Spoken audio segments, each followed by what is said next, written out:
Hyderabad director general Sindh building control authority Abdul Rashid Solangi सोक centre Hyderabad में media जे नुमाइंदनि सां ॻाल्हाईंदे चयो त कराची में हथ दख़लनि जे ख़ात्मे लाइ केतिरनि ई गैर क़ानूनी अदावतुनि खे ढाहे वियो आहे ऐं हैदराबाद में पिणु अहिड़ी तरह जी कार्रवाई कई वेंदी।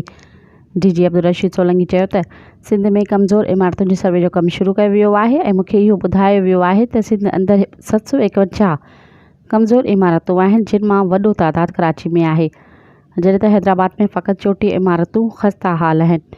हुन चयो त सर्वे मुकमल थियण बाद सिंध हुकूमत खे ख़स्ता हाल इमारतुनि जी तफ़सील ॾिनी वेंदी। हुन चयो त असीं चाहियूं था त सिंध बिल्डिंग कंट्रोल अथॉरिटी जे साख खे वधीक मुस्तहकम कयो वञे। मज़ीद ख़बरनि ऐं तफ़सीलात लाइ विज़िट कयो असांजी वेबसाइट www.awamiNewsHD.com ऐं ॾिसंदा रहो अवामी न्यूज़ HD।